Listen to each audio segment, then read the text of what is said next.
I'm out at St John's in a lovely house, really. It could go on the market and be someone's house, but no, it's going to become a culture centre. Adrian, tell us more about it. It's exciting. Yeah, well, it was on the market and it was someone's house, but it'd been empty for a little while, and Culture Vannin inherited some money a few years ago, and we've just been thinking about how we can use that money to best support culture, the language and the organisation, and also make it, with the work we do, much more visible.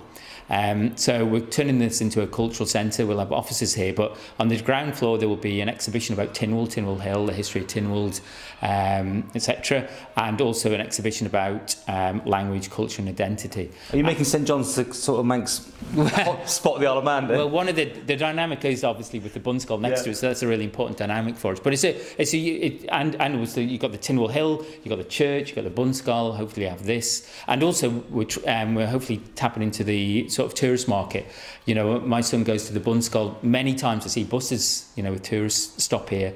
And in some sense, the tourists have nowhere to go. They wander around Tynwald Hill and then sort of go, really. So hoping this will be an attraction for them. They can come in, find out about Tynwald Hill, then go to the hill or to the church, etc. Find out more about the history of Tynwald, more about the history of the language, the culture, etc. So we're hoping to make it quite an interesting, dynamic sort of place, which will benefit tourists, those people who are interested about the history of the Isle of Man and culture and identity. And this is where you're based as well. You're moving. Yeah, we'll be based here really, and we'll use this to run our language, a lot of our language classes. We have harp lessons. They'll be based here as well.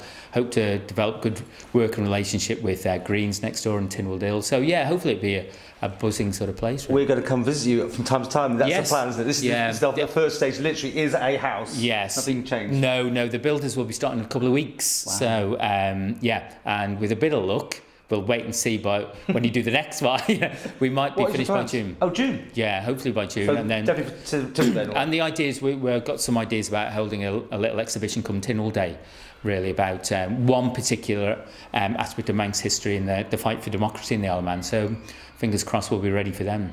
And the future, looking bright? Culture Vannin having a good run at the minute, aren't they? Well, hopefully, yeah. This is all part about being more sort of bold about our culture and making it more visible to people, but also trying to, we realise we have to buy into that sort of demonstrate not just the importance of culture and identity, what it means to live in the Isle of Man, but also that there is an economic purpose, really, and there is an economic benefit for the work we do. We believe there is. It's not always maybe clear to everyone else, but hopefully we'll have a shop here, but hopefully by tapping into that tourist market, because there's definitely a demand for something based in St John's, which taps into the dynamic with Tynwald Hill, really, and it's an icon, really, Tynwald Hill, and we'd like to share the story Tynwald Hill with, and the fight for democracy here, etc., with more and more people, really, tourists and locals alike. Well, we'll come back when the builders are in. Yeah, look forward to it. Yeah.